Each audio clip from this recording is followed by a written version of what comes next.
Donc, je m'appelle Michael Kusters, je suis responsable pour le marketing et la stratégie de la société au plan global.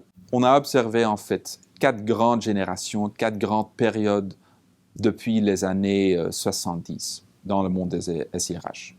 Une première génération, c'était vraiment le système de mainframe, où les RH étaient une fonction discrète, secrète, presque dans les caves de la société, et où il n'y a pas vraiment une visibilité de la fonction RH.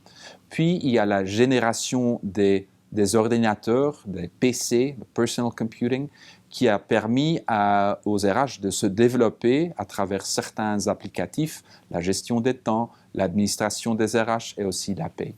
Et puis, il y a eu une troisième génération, une troisième période assez importante, c'est notamment les grands systèmes ERP, les systèmes SIRH. Et c'est là où se faisait l'intégration avec le reste de la société, avec le reste de l'écosystème IT.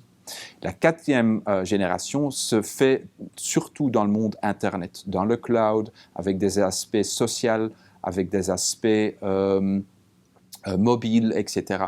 Et donc, c'est vraiment se préparer pour le futur, et le futur des SIRH, à notre avis, est dans le cloud, dans l'Internet. On voit plusieurs grandes tendances pour le futur. Une première grande tendance, c'est la tendance vers plus d'intégration. Ce qu'on voit à ce moment, c'est le fait qu'il y a beaucoup de domaines où les RH se font automatiser, c'est-à-dire il y a beaucoup d'applicatifs pour certains processus. Tous ces processus, tous ces applicatifs sont séparés à ce moment.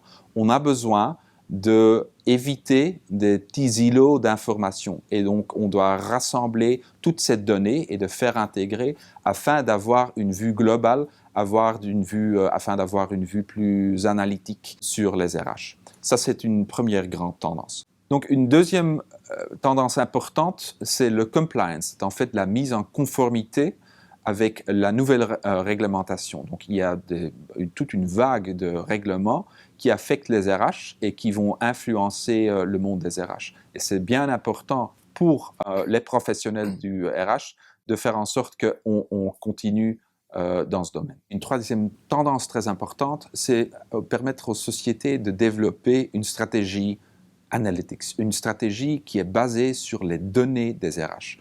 Pendant des années, on a rassemblé des données de l'employé à travers la paye, le talent, les systèmes de talent, les systèmes administratifs. Maintenant, il est temps de commencer à utiliser ces données et de développer une vue analytique sur ces données. Dans cette stratégie, il est extrêmement important de maîtriser les fondamentaux des données RH. Il faut permettre aux professionnels des RH de renforcer leur rôle, de renforcer la fonction des RH auprès des administrateurs d'une société. Une quatrième tendance importante, c'est un peu difficile de traduire en français, mais il s'agit du employee experience. Et il faut comparer le employee experience avec l'obsession des gens en marketing avec la marque. On accompagne nos clients sur un parcours, et ce parcours nous mène à certaines destinations. Une première destination sont vraiment une revue des systèmes. Est-ce qu'on utilise la technologie d'une façon suffisante? Est-ce qu'il y a encore des processus sur papier? Est-ce qu'on peut aller optimiser certains systèmes? Un deuxième parcours, une deuxième destination sont les processus. Est-ce qu'on peut simplifier les processus existants?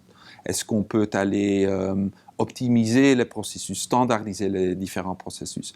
Et à la fin de notre parcours, à la fin de notre voyage, se trouve vraiment cette meilleure employee experience, de faire en sorte que l'interaction entre l'employeur et l'employé est bien optimisée. On a un anniversaire très important. Donc, on célèbre une période très importante pour nos clients, avec nos partenaires, avec nos employés. Donc, premièrement, c'est effectivement une question de célébrer cet anniversaire.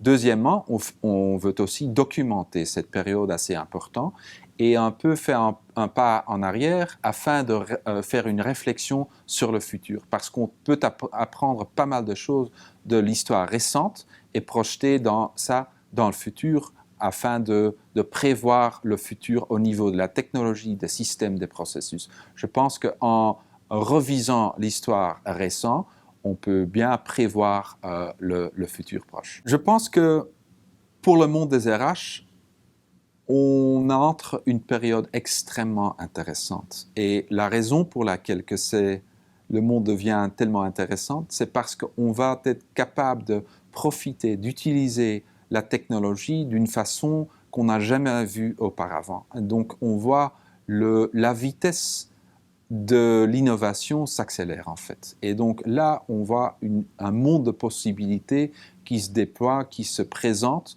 pour les professionnels du IT, de la technologie, mais également pour les professionnels du RH.